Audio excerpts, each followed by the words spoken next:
नमो तस्स भगवतो अरहतो सम्मा सम्बुद्दस्स। नमो तस्स भगवतो अरहतो सम्मा सम्बुद्दस्स। नमो तस्स भगवतो अरहतो सम्मा सम्बुद्दस्स। हम उन भगवान अरहंत सम्यक सम्बुद्ध को प्रथम बार, दूसरी बार और तीसरी बार भी संपूर्ण जागृत होके उस दुख मुक्त सम्यक सम्बुद्ध को नमन करते हैं, त्रिवार वंदन करते हैं। उनके धम्म संघ को भी त्रिवार वंदन करते हैं, नमन करते हैं। और आधुनिक युग के विश्वरत्न बोधिसत्व परम पूज्य पिता,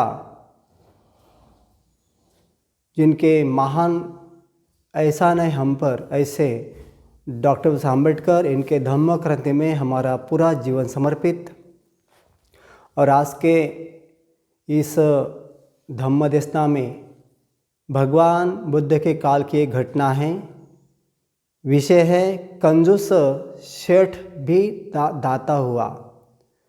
कंजूस सेठ भी दान दाता हुआ। ये घटना है भगवान बुद्ध के काल की, तो इसे अच्छी तरह से सुनो और समझो। भगवान बुद्ध के समय राजगृह के नज़दीक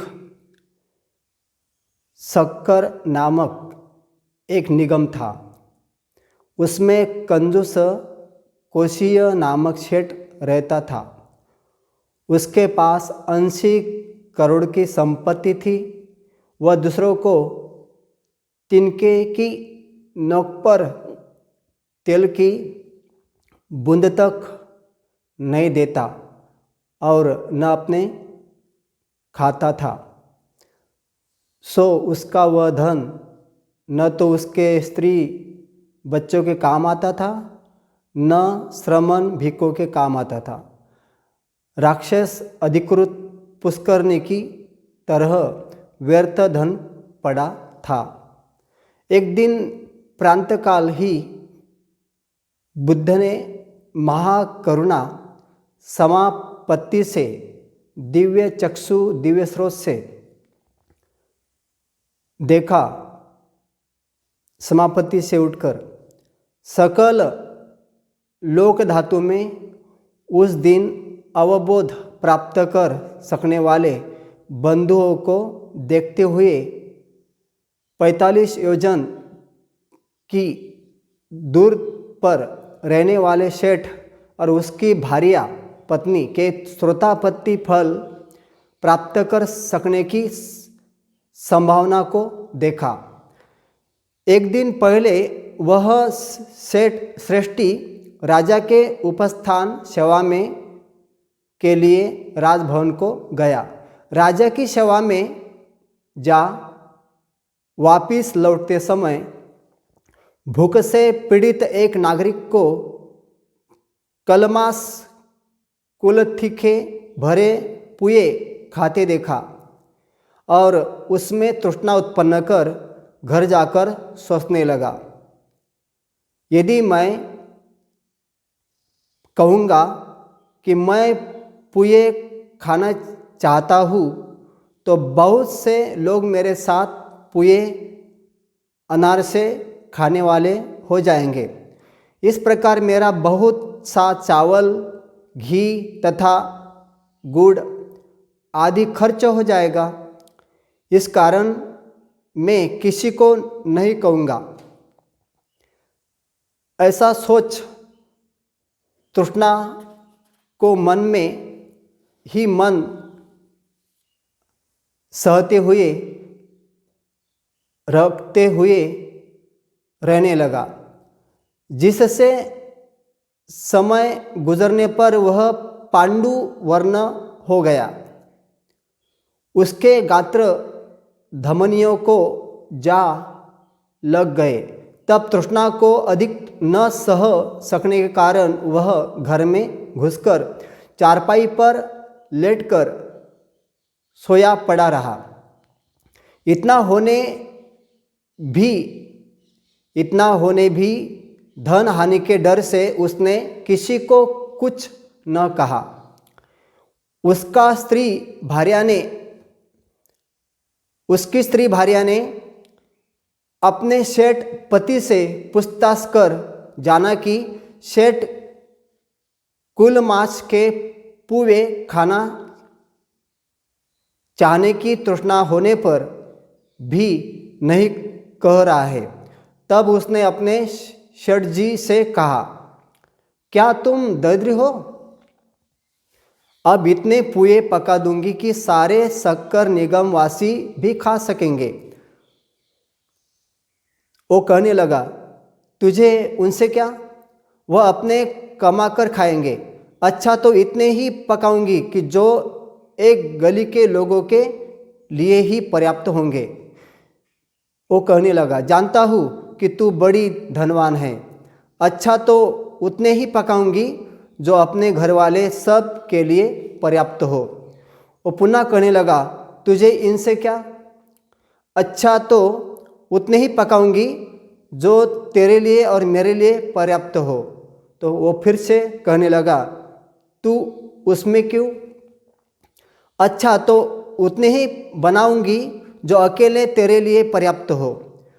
यहाँ पकाने से बहुत लोग आशा लगाएंगे, इसलिए तू और सब चावलों को छोड़ केवल नाक टूटे चावल की कणिक, चूल्हा, कढ़ाई आदि, थोड़ा दूध, घी, मधु तथा गुड़ ले 7वें ताल प्रसाद के इमारत पर महातल्ले पर चढ़कर पका।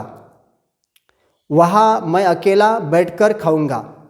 उसने अच्छा कहकर स्वीकार कर जो जो लेना था वह ले जाकर इमारत के 4थे मंजिले पर प्रसाद के ऊपर चढ़ दासियों को हटा सेवक को नीचे बुलवाया। तब पहले दरवाजे से लेकर सब दरवाजे को बंद करते हुए सब द्वारों में ताले कुंडे लगा 7वें तल्ले पर चढ़ वहाँ भी दरवाज़ा बंद करके बैठा। उसकी भार्या ने भी चूल्हे में आग जला उस पर कढ़ाई रख पुए अनार से पकाने शुरू किए। शास्ता भगवान बुद्ध ने प्रातःकाल ही अरहंत भिक्खु महामुगलायन स्थविर को बुलाकर कहा, मुगलायन, कंजूस कोशीय सेठ पत्नी से पुए पकवाता है।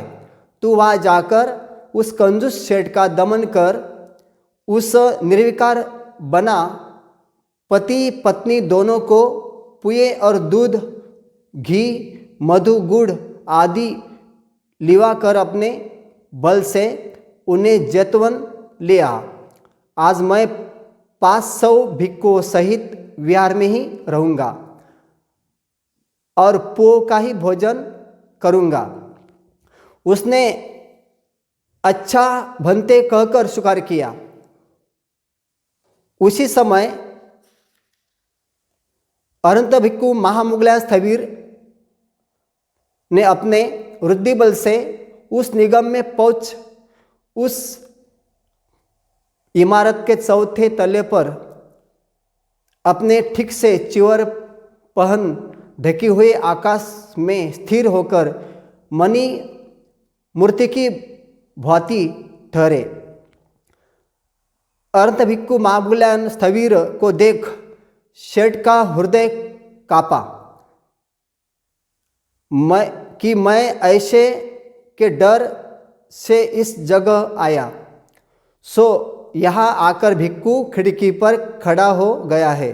सोच, हाथ में लेने योग्य कुछ न ले सकने पर, आग में नमक डालने पर चिटचिटाने की तरह गुस्से होते हुए कहा, श्रमण, आकाश में खड़े रहने से तुझे क्या मिलेगा? या चक्रमण करने पर भी कुछ नहीं मिलेगा। तब स्थविर महामुगलैन अरंत वहाँ चक्रमण भी करने लगे। शेठ ने कहा, आकाश में पालती मार बैठने पर भी न मिलेगा। स्थविर महामुगलैन पालथी मारकर बैठ गए। फिर सेठ ने कहा, यहाँ देहली पर भी आकर भी न मिलेगा। स्थविर महामुगलैन देहली पर आकर खड़े हो गए। तब सेठ ने कहा, धुआं निकालने पर भी न मिलेगा। अरंत भिक्खु महामुगलैन स्थविर ने धुआं निकाला, जिससे सारा वो चारों मंजिलों का प्रासाद इमारत धूपमय हो गया। शेठ की आंख में जैसे सुइयां चुभने लगी, लेकिन घर के जलने के डर से उसने जलने पर भी न मिलेगा कहा और सोचा, यह श्रमण अच्छा पीछे पड़ा है, बिना लिए न जाएगा, सो इसे एक पुआ दिलवाऊंगा। सोच उसने अपनी भार्या को, पत्नी को कहा, भद्रे, एक छोटा सा पुआ पका श्रमण को दे, इसे विदा कर। उसने कढ़ाई में जैसी पिट्टी डाली, उसका एक बड़ा सा पुला हुआ पुआ बनकर सारी कढ़ाई में फैल गया। शेठ ने उसे देख कहा, तूने बहुत पिट्टी ले ली होगी, और स्वयं ही कढ़ाई में कोने पर जरा सी पिट्टी लेकर डाली। वह पहले वाले से भी बड़ा पुआ हो गया। इस प्रकार जैसे जैसे वह पकता, वैसे वैसे वह पहले से भी बड़ा हो जाता। शेठ ने दुखी होकर कहा, भद्रे, दे इसे एक पुआ। उसके टोकरी से पुआ निकालने के समय सारे पुए एक साथ जुड़कर लग गए। स्त्री ने शेठ से कहा, स्वामी, सब पुए एक साथ जुड़ गए। शेठ उन्हें पृथक कभी नहीं कर सका। फिर दोनों जने दोनों ओर से पकड़कर खींचने पर भी पृथक अलग न कर सके। इस प्रकार व्यायाम करते उनके शरीर में पसीना बहने लगा और सेठ की तृष्णा प्यास बुझ गई। तब उसने भार्या को कहा, भद्रे, मुझे पुए नहीं चाहिए, उन्हें टोकरी सहित इस भिक्खु को ही दे दे। वह टोकरी लेकर स्थविर के पास गई। स्थविर अरंत भिक्खु महामुगलैन ने दोनों को धर्मोपदेश किया, 3 रत्न के गुण कहे, बताए। दान दिए हुए का दान कर्म का फल आकाश में प्रकाशमान चंद्रमा की भांति दिखाया। उसे सुन प्रसन्न चित्तों से सेठ ने कहा, बनते, आकर इस पलंग पर बैठकर पुए खाए। अरंत भिक्खु महामुगलैन स्थविर ने कहा, सेठ जी, पुए तो खाएंगे। और कहा, 500 भिक्खुओं सहित सम्यक समुद्ध विहार में बैठे हैं। यदि तेरी इच्छा हो तो अपनी भार्या सहित पुए और दूध आदि के लिवा कर चल, हम बुद्ध के पास जाएंगे। बनते, भोजन समय का बिना उल्लंघन किए हम इतनी दूर कैसे जाएंगे? सेठ, तुम्हारी इच्छा रहने पर मैं अपनी रुद्धि बल से ले जाऊंगा। तुम्हारे प्रासाद इमारत महल की सीढ़ी का आरंभ तो अपने स्थान पर ही होगा, लेकिन अंत जैतवन द्वार के कोठे पर जाकर होगा। तब उसके महल से नीचे के महल पर उतरने के समय से भी कम में जैतवन पहुंच दिया। उन दोनों ने बुद्ध के पास जा भोजन का समय निवेदन किया।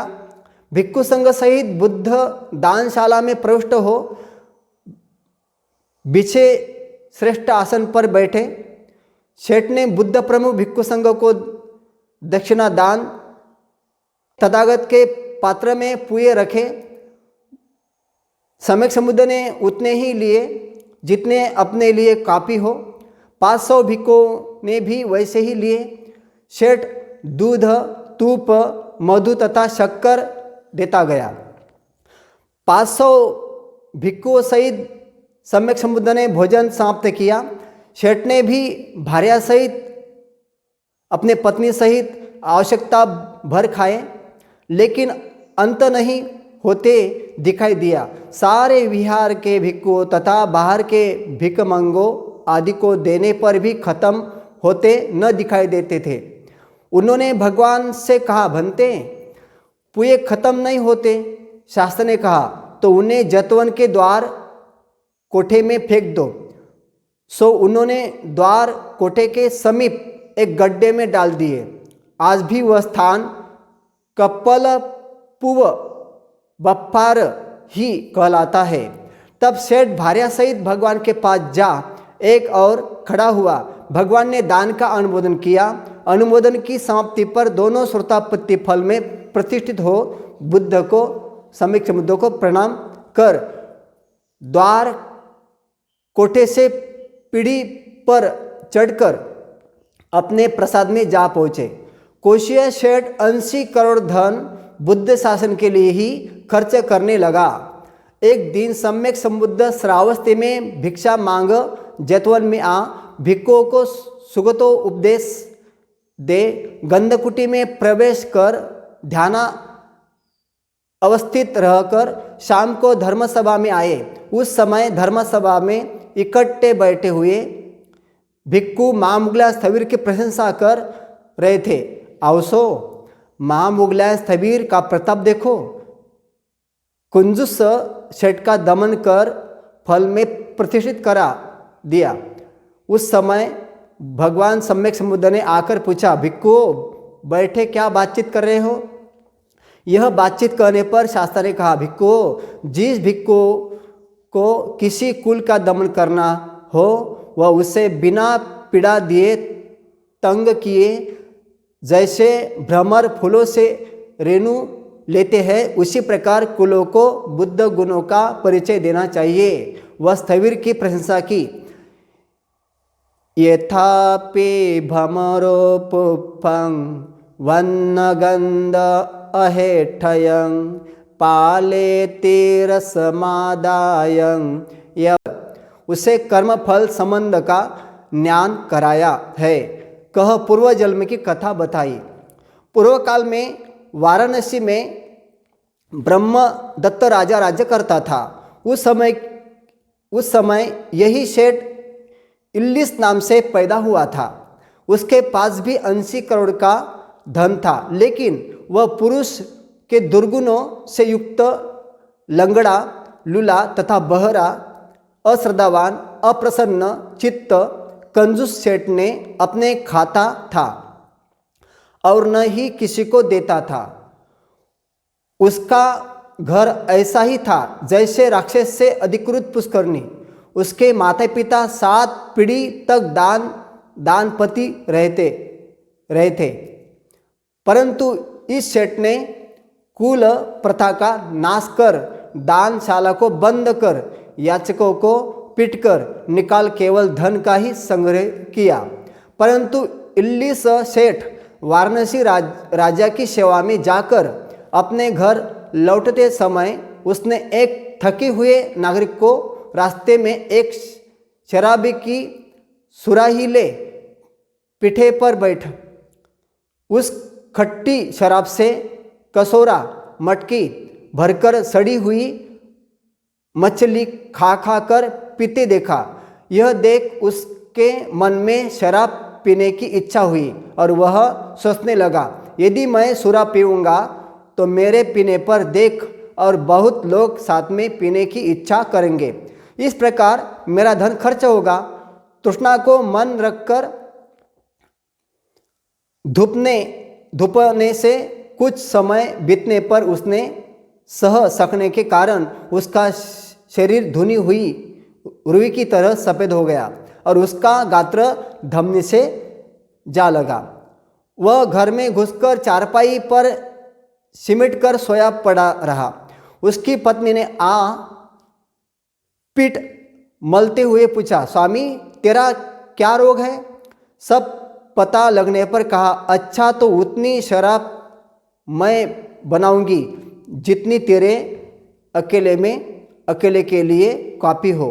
कहने पर घर में शराब बनवाने पर नहीं पी सकता सोच उसने केवल 1 मासक उस समय का रुपया दे दुकान से शराब की सुराई मंगवाई। फिर नौकरों से उठवा नगर से निकल नदी के किनारे गया और महामार्ग के पास एक धनी जगह में घुस सुराई को रखवाया। फिर तू जा ऐसा कहकर नौकर को दूर बिठा कसोरे भर कर शराब पी। पूर्व दानादि कर्म करने के कारण इल्लिस सेठ का पिता देवलोक में चक्र होकर उत्पन्न हुआ था। उसने उस समय ध्यान लगाकर देखा कि क्या मेरा चलाया हुआ दान अभी तक दिया जा रहा है या नहीं। उसका चालू न रहना, पुत्र का कुल मर्यादा को नष्ट कर दानशाला को जला देना, याचकों को पीटकर निकाल देना तथा कंजूस बन औरों को देनी पड़ जाएगी के भय से घने स्थान में धूस अकेले बैठकर शराब पीना जान लिया। तब उसने सोचा मैं जाकर उसका दमन कर कर्मफल संबंध का ज्ञान दे, उसके हाथ से दान दिलवा उसे देवलोक में उत्पन्न होने योग्य बनाऊंगा। तब उसने मनुष्यों की आबादी में उतर ठीक इल्लिस जैसा लंगड़ा लूला बहरादी रूप बना राजगृह नगर में प्रवेश किया। वह राजा के निवास स्थान पर खड़ा रहा। राजा ने पूछा, सेठ जी कहो असमय पर कैसे आए? देव, मेरे घर में 80 करोड़ का धन है, मैं चाहता हूँ कि आप उसे मंगवाकर अपने खजाने में भर लो। रहने दो सेठ जी, हमारे घर में तुम्हारे धन से कहीं अधिक धन है। देव अच्छा कह राजा को प्रणाम कर सेठ बाहर निकल आया और इल्लिस शेट्टी के घर गया। सबने विश्वास किया कि यह इल्लिस शेट्टी है। उसने घर में प्रवेश कर देहली के भीतर खड़े हो द्वारपाल को बुलवा कर आज्ञा दी कि यदि कोई ठीक मेरे जैसी शक्ल बनाकर आ, यह घर मेरा है कहने पर प्रवेश नहीं देना और उसके पीठ पर प्रहार दे उसे निकाल देना। यह कहकर प्रसाद के ऊपर चढ़ मूल्यवान आसन पर बैठ श्रेष्ठी भार्या को बुलवा मुस्कुराकर कहा, भद्रे दान दे। यह सुन शेठानी के लड़कियां तथा नौकर चाकर कहने लगे, इतने समय तक कभी दान देने का विचार तक नहीं आया, आज सुरा पीने के कारण मृदु चित्त हो दान देने की इच्छा उत्पन्न होगी। सो शेठानी ने कहा, स्वामी यथारुचि दान दे। तो मुनादी करने वाले को बुलवाकर सारे नगर में मुनादी करवा ही दी कि जिस को चांदी सोना मणि मोती की आवश्यकता हो वह इल्लिस सेठ के घर में जावे। उसने वैसा करवा दिया। लोग झोली थैली लेकर द्वार पर इकट्ठे हुए। चक्र ने 7 रत्नों से भरे कमरों को खोलकर कहा, यह सब तुम्हें देता हूँ, जितनी जरूरत हो ले जाओ। लोग धन को निकाल महातल पर ढेर लगा लाए हुए बर्तनों को भर भर कर ले जाने लगे।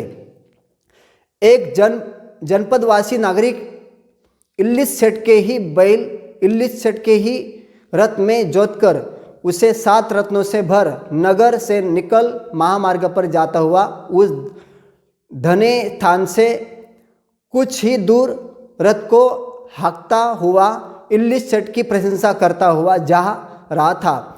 इल्लिस सेठ, तेरी 100 वर्षे आई हो, तेरे कारण अब मैं जन्म भर बिना काम किए भी जी सकता हूँ। तेरा ही रथ, तेरे ही बैल, तेरे ही घर के 7 प्रकार के रत्न न तो मेरे दिए न बाप ने स्वामी तेरे ही कारण मिले। इल्लिस ने वह शब्द सुन भयभीत हो सोचा, यह मेरा नाम लेकर यह कहता है क्या राजा ने मेरा धन लोगों में बांट दिया है?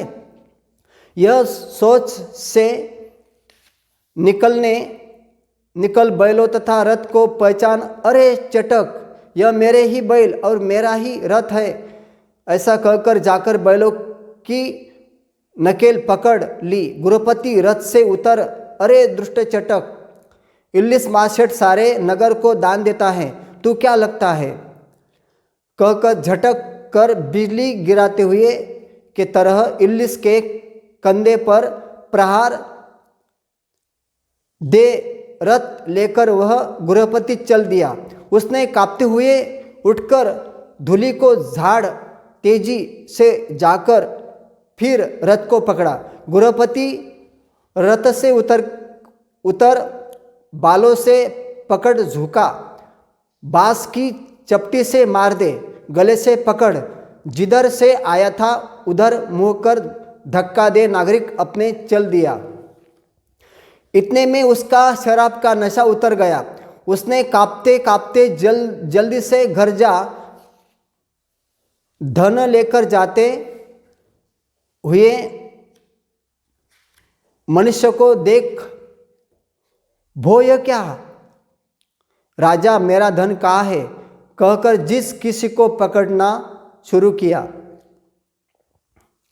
जिस किस को पकड़ना वही उसे पिटकर पैरों में गिरा देता। वेदना से पीड़ित हो उसने घर में घुसना चाहा। द्वारपालों ने, अरे दुष्ट गुरुपति, कहाँ घुसता है? कहकर बांस की चपटियों से पीठ गर्दन से पकड़ निकाल दिया। अब राजा को छोड़कर और मुझे किसी की शरण नहीं सोच उसने राजा के पास जाकर पूछा, देव, आप मेरा घर लुटवा रहे हैं? शठ जी, मैं नहीं लुटवा रहा हूँ। क्या तुमने ही अभी आकर नहीं कहा था कि आप मेरा धन नहीं लेते तो मैं अपने धन को दान दूंगा?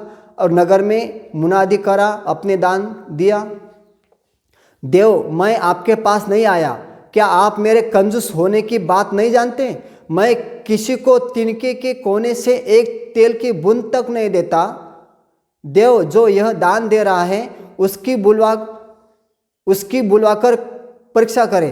राजा ने शकर को बुलावा भेजा। तब न तो राजा को ही न मंत्रियों को ही दोनों शठ में कुछ भेद नहीं दिखाई दिया। मच्छरिये कंजूस सेठ को हम नहीं पहचानते, तुझे कोई पहचानने वाला है? देव, मेरी भार्या पहचानती है। भार्या को बुलाकर, पत्नी को बुलाकर पूछा गया कि तेरा स्वामी दोनों में से कौन है? वह चक्र के ही पास जा खड़ी हुई। लड़कियां नौकर चाकरों को बुलाकर पूछा गया। सब चक्र के ही पास जाकर खड़े हुए।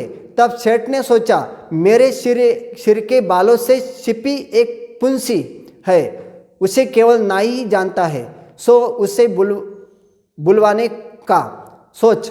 उसने कहा, देव, मुझे नाई पहचानता है, उसे बुलवाओ। उस समय बोधिसत्व ही उसके नाई होकर उत्पन्न हुए थे। राजा ने उसे बुलवाकर पूछा, इल्लिस सेठ को पहचानते हो? देव, सिर को देखकर पहचान ना सकूंगा।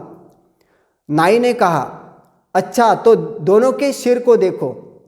चक्र ने उसी समय अब सिर में पुंसी पैदा कर ली। बोधिसत्व ने दोनों के सिर में पुंसी देख, महाराज, दोनों के सिर में पुंसी है। मैं इन दोनों में से किसी को नहीं कह सकता कि यह इल्लिस है। यह गाता कही, उभो खज्जा उभो कुनी, उभो विषम चक्षुला, उभिन्नं पिलका जाता, नाहं पश्यामि इलिस। दोनों लंगड़े हैं, दोनों लूले हैं, दोनों बड़े हैं और दोनों के सिरे में पुंसिया है। मैं इल्लिस को नहीं पहचानता। बोधिसत्व की बात सुन सेठ कांपने लगा और धन शोक के कारण तथा अपने को न संभाला सकने कारण वही गिर पड़ा। उस समय शकर ने कहा, महाराज, मैं इल्लिस नहीं हूँ, मैं शक्र हूँ। कह शक्र लीला से आकाश में जा खड़ा हुआ। इल्लिस का मुंह पुछकर उस पर पानी छिड़ा गया। वह उठकर देवेंद्र शक्र को प्रणाम कर खड़ा हुआ। तब शक्र ने कहा, इल्लिस, यह धन मेरा है न कि तेरा। मैं तुम्हारा पिता हूँ और तू मेरा पूर्व पुत्र। मैंने दानादि पुण्य कर्म कर शक्र की पदवी प्राप्त की, लेकिन तूने मेरे वंश मर्यादा को तोड़ अदानी हो, कंजूस बन, दानशाला को जलाकर याचकों को निकाल खाली धन संग्रह किया। उसे न तू आप खाता है न दूसरे, यह धन वैसे पड़ा है जैसे किसी राक्षस के अधिकार में हो। यदि पहले जैसी ही मेरी दानशाला बनवा कर दान देता है तो तेरा कुशल है, नहीं तो तेरे सब धन को अंतर्धान कर इस इंद्र वज्र से तेरा सिर फोड़ तेरी जान निकाल दूंगा। इल्लिस सेठ ने मरने के भय से संवेगिक हो प्रतिज्ञा की कि अब से दान दूंगा। शक्र उसकी प्रतिज्ञा ग्रहण करा। आकाश में बैठे धर्मोपदेश दे, उसे पंचशील में प्रतिष्ठित कर अपने स्थान को चला गया। इल्लिस भी दान आदि पुण्य कर्म कर सुगति स्वर्गगामी हुआ। बुद्ध ने कहा, भिक्षुओं, न केवल अभी महामुगलैन ने मच्छरी सेठ का दमन किया है, पहले भी कंजूस सेठ का दमन किया, कहकर इस धम्म देशना को मेल मिला जातक का सारांश निकाल दिखाया। उस समय इल्लिस मच्छरीय सेठ हुआ। माँ मुगलैन देवेंद्र शक्र आनंद भिक्खु राजा और ना ही तो मही था। इसी सत्य धम्म देशना से आप सभी को अच्छा ये बुद्धवाणी समझ में आए और आप भी दानदाता बने, तीन रत्न के शरण अनुगामी बने। यही मंगलमैत्री। भवतु सब मंगलं, भवतु सब मंगलं, भवतु सब मंगलं।